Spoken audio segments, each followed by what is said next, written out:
1962 में India China से war हार गया, ये तो सब जानते हैं। लेकिन जो बात ज़्यादा इंटरेस्टिंग है वो ये है कि इंडिया को लगता ही नहीं था कि ये वॉर कभी होगी। सिर्फ कुछ साल पहले तक दोनों देश हिंदी चीनी भाई भाई के नारे लगा रहे थे। तो फिर ऐसा क्या बदला? बॉर्डर डिस्प्यूट, तिब्बत, या फिर कुछ ऐसी गलत अजम्पशंस जिनकी कीमत पूरे देश को चुकानी पड़ी? चलिए समझते हैं 1962 की उस कहानी को जिसने इंडिया का चाइना को देखने का नज़रिया हमेशा के लिए बदल दिया। इस कहानी को समझने के लिए हमें कुछ सालों पीछे जाना होगा, जिस समय इंडिया आज़ाद तो हुआ, लेकिन आज़ादी के साथ देश को एक बहुत बड़ा चैलेंज भी मिला। एक ऐसा देश जो पार्टीशन के जख्मों से गुजरा था, जहां गरीबी थी, इंफ्रास्ट्रक्चर कमज़ोर था और जिसे ऑलमोस्ट हर चीज़ को शुरू से बिल्ड करना था। और इसी वक्त इंडिया के पहले प्राइम मिनिस्टर जवाहरलाल नेहरू एक अलग तरह का फ्यूचर इमेजिन कर रहे थे। उन्हें लगता था कि दुनिया बहुत जंग देख चुकी है, अब वक्त था कोऑपरेशन का और नए आज़ाद हुए देशों को मिलाकर एक बेहतर फ्यूचर बनाने का। 2 साल बाद 1949 में चाइना में कम्युनिस्ट रेवोल्यूशन हुआ। माओ जेडोंग की लीडरशिप में पीपल्स रिपब्लिक ऑफ चाइना बना। चाइना भी एक नए दौर में एंटर कर रहा था। सिविल वॉर के बाद वो भी अपने आप को रिबिल्ड कर रहा था। मतलब एशिया की 2 सबसे बड़ी सिविलाइजेशंस एक ही वक्त में एक नए चैप्टर की शुरुआत कर रही थी, और शुरुआत काफ़ी होपफुल थी। दोनों देश एशियन यूनिटी की बात करते थे, पीसफुल हार्मनी की बात होती थी। पंचशील एग्रीमेंट साइन हुआ और धीरे धीरे एक स्लोगन पूरे इंडिया में पॉपुलर हो गया, हिंदी चीनी भाई भाई। उस वक्त शायद किसी ने इमेजिन भी नहीं किया होगा कि कुछ ही सालों बाद ये दोनों देश हिमालय की बर्फीली पहाड़ियों में आमने सामने खड़े होंगे। लेकिन अगर सब कुछ इतना अच्छा चल रहा था तो फिर वॉर हुई कैसे? उस सवाल का जवाब 3 चीज़ों में छुपा हुआ है: तिब्बत, बॉर्डर डिस्प्यूट्स और दोनों देशों की वो मिसअंडरस्टैंडिंग्स जो धीरे धीरे एक क्राइसिस में बदल गई। सबसे पहले बात करते हैं तिब्बत की। आज हम 1962 की वॉर को देखते हैं तो अक्सर तिब्बत का नाम सुनते हैं, लेकिन सवाल ये है, तिब्बत इतना इम्पोर्टेंट क्यों था? चाइना के लिए तिब्बत सिर्फ एक पहाड़ी इलाका नहीं था, वो उसकी सिक्योरिटी का हिस्सा था, एक तरह की सुरक्षा की दीवार, एक ऐसा रीजन जिसे चाइना हिस्टोरिकली अपना मानता था। 1949 में कम्युनिस्ट रेवोल्यूशन के बाद चाइना की प्रायोरिटी क्लियर थी, अपने बॉर्डर्स को सिक्योर करना और उन सब टेरिटरीज पर कंट्रोल स्टैब्लिश करना जिनको वो अपना हिस्सा मानता था। इसीलिए 1950 में चाइनीज़ फोर्सेस तिब्बत में एंटर कर गई। लेकिन इंडिया के लिए तिब्बत का मतलब कुछ और था। सालों तक तिब्बत इंडिया और चाइना के बीच एक नेचुरल क्वेश्चन की तरह काम कर रहा था, एक ऐसा इलाका जो इंडिया और चाइना को कभी आमने सामने आने ही नहीं देता था। लेकिन तिब्बत पर चाइनीज़ कंट्रोल के बाद इंडिया और चाइना पहली बार डायरेक्ट नेबर्स बने और यहीं से प्रॉब्लम शुरू होने लगी। लेकिन सिर्फ तिब्बत ही इश्यू नहीं था, एक और प्रॉब्लम थी जो शायद शुरुआत से ही मौजूद थी: बॉर्डर। असल में इंडिया और चाइना के बीच बॉर्डर कभी प्रॉपरली डिफाइन ही नहीं हुआ था। ब्रिटिश एरा के कुछ मैप्स कुछ और कहते थे, चाइना उनमें से कुछ को एक्सेप्ट नहीं करता था, और 2 रीजन्स सबसे ज़्यादा डिस्प्यूटेड थे। पहला अक्साई चीन जो वेस्टर्न सेक्टर लद्दाख में है, और दूसरा NEFA जिसे आज हम अरुणाचल प्रदेश के नाम से जानते हैं। दोनों देश इन टेरिटरीज़ को अपना मानते थे। लेकिन इंटरेस्टिंग बात यह है कि उस वक्त भी किसी को नहीं लगता था कि विवाद एक बड़ी वॉर में बदल जाएगा। फिर 1959 में तिब्बत में हालात अचानक बदल गए। बहुत से तिब्बती लोग चाइनीज़ रूल के खिलाफ खड़े हो गए और विद्रोह प्रदर्शन शुरू हो गए। चाइना ने इन प्रोटेस्ट को फोर्सफुली दबा दिया और इसी अफरा तफरी के बीच दलाई लामा इंडिया आ गए। इंडिया ने उन्हें शरण दे दी। इंडिया के लिए ये एक मानवता का डिसीजन था। एक इंसान जो अपने देश से भागकर आया था उसे शरण देना, लेकिन चाइना ने इसे अलग नज़रिए से देखा। उसके लिए ये सिर्फ शरण नहीं थी, उसे लगा कि इंडिया तिब्बत के इसी में इनडायरेक्टली हिस्सा ले रहा है और शायद पहली बार दोनों देशों ने एक ही इंसिडेंट को बिल्कुल अलग तरीके से देखा। भरोसा अभी पूरी तरह ख़त्म नहीं हुआ था।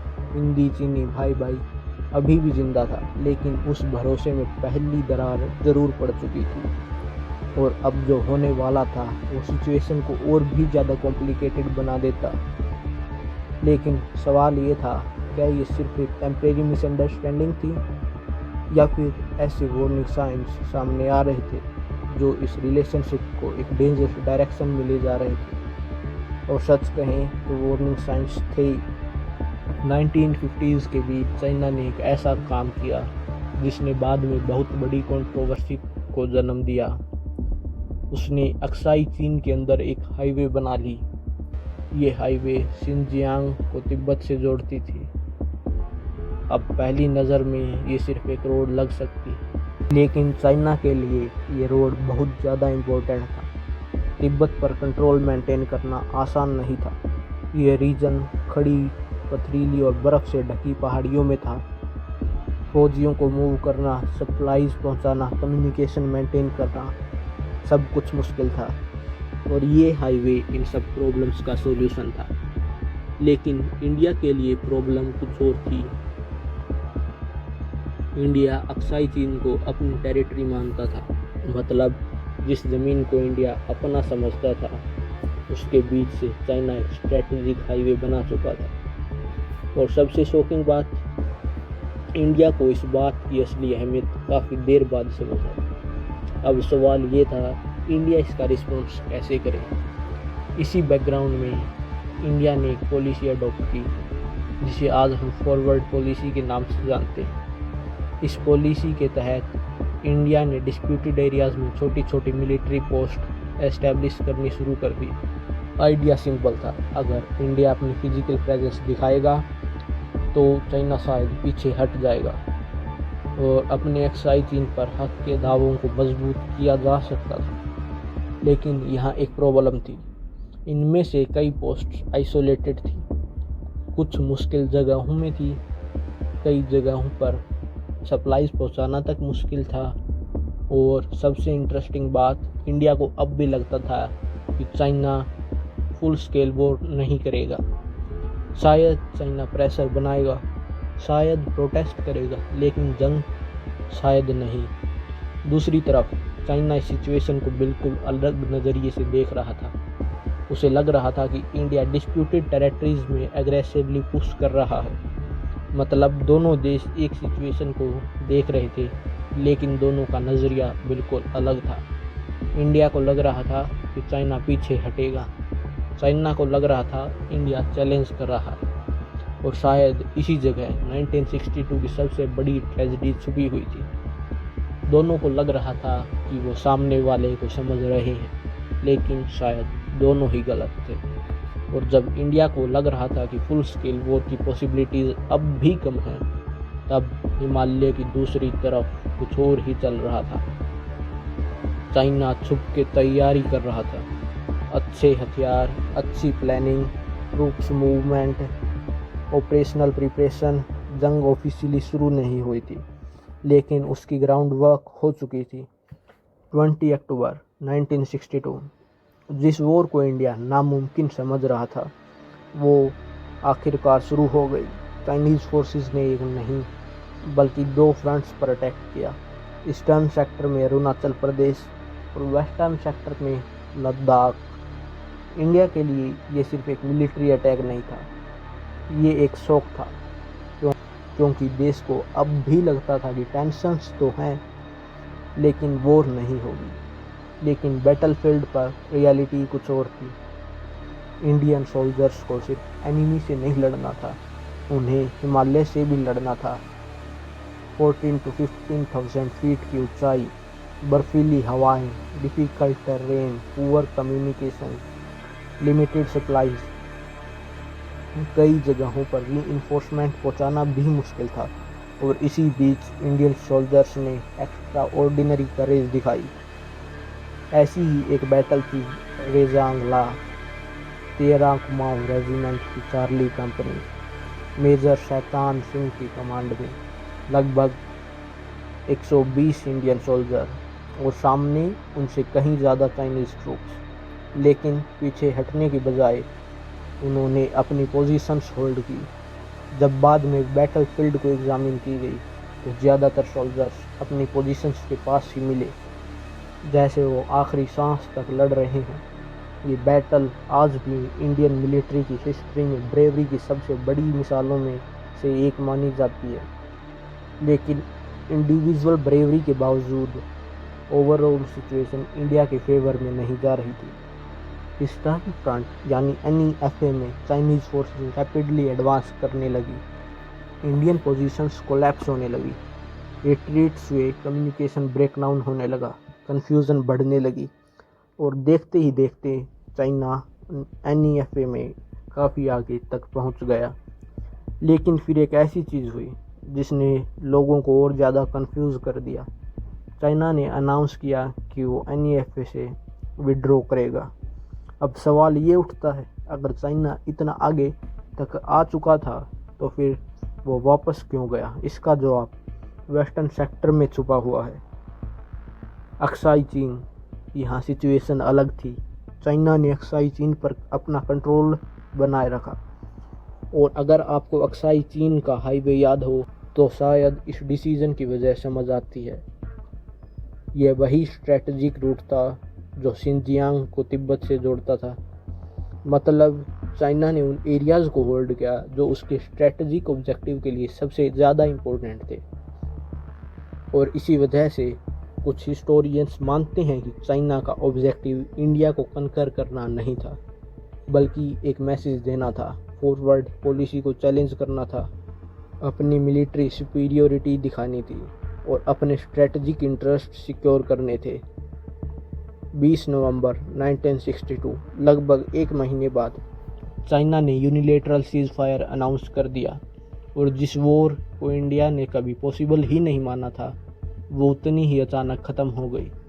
लेकिन बैटलफील्ड की लड़ाई ख़त्म होने के बाद इंडिया के अंदर एक और लड़ाई शुरू होने वाली थी, सवालों की लड़ाई, और शायद वही 1962 का सबसे गहरा इम्पैक्ट था। देश भर में सिर्फ एक सवाल पूछा जा रहा था, ये हुआ कैसे? आखिर जिस वॉर को हम नामुमकिन समझ रहे थे वो हमारे सामने रियलिटी कैसे बन गई? लोग पूछ रहे थे, क्या हम तैयार नहीं थे? क्या वार्निंग साइंस को इग्नोर किया गया? क्या हमें चाइना की इंटेंशंस को गलत समझा? क्या हमने अपनी कैपेबिलिटीज़ को ज़्यादा, सामने वाले की कैपेबिलिटीज़ को कम समझा? ये सवाल सिर्फ पॉलिटिशियंस से नहीं पूछे जा रहे थे, ये सवाल पूरा देश खुद से पूछ रहा था।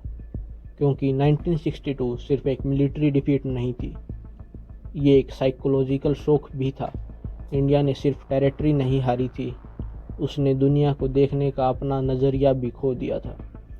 एक ऐसा नज़रिया जो मानता था कि शायद अच्छी इंटेंशंस ही कॉन्फ्लिक्ट्स को रोकने के लिए काफ़ी हैं।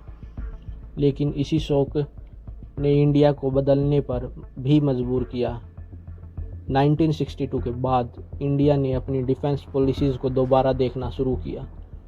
डिफेंस स्पेंडिंग बढ़ाई गई, आर्मी को एक्सपेंड किया गया, नए माउंटेन डिवीज़न्स इंक्रीज किए गए, ट्रेनिंग और प्रिपरेशन पर ज़्यादा फोकस किया गया, बॉर्डर इंफ्रास्ट्रक्चर को इम्प्रूव करने की ज़रूरत समझी गई, और सबसे इम्पोर्टेंट, इंडिया की स्ट्रेटजिक थिंकिंग बदलने लगी। अब फोकस सिर्फ इंटेंशंस पर नहीं, कैपेबिलिटीज़ पर भी था। सिर्फ इस बात पर नहीं कि हम शांति चाहते हैं, बल्कि इस बात पर भी कि अगर शांति को चैलेंज किया जाए तो क्या हम उसके लिए तैयार हैं। 1962 की सबसे बड़ी आयरनी शायद ये थी कि इंडिया जिस जंग को कभी पॉसिबल ही नहीं मानता था, उसी जंग ने इंडिया की स्ट्रेटजिक थिंकिंग को हमेशा के लिए बदल दिया।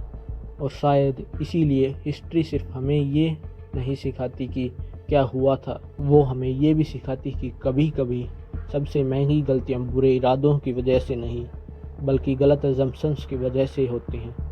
1962 की वॉर हमें याद दिलाती है कि अच्छी उम्मीद रखना भी ज़रूरी है और मिलकर चलना भी ज़रूरी है, लेकिन अगर उनके साथ प्रिपरेशन ना हो तो रियलिटी बहुत महंगी पड़ सकती है। और शायद इसीलिए 1962 सिर्फ एक वॉर नहीं थी, वो एक लेसन था, एक ऐसा लेसन जिसे इंडिया ने मुश्किल तरीके से सीखा।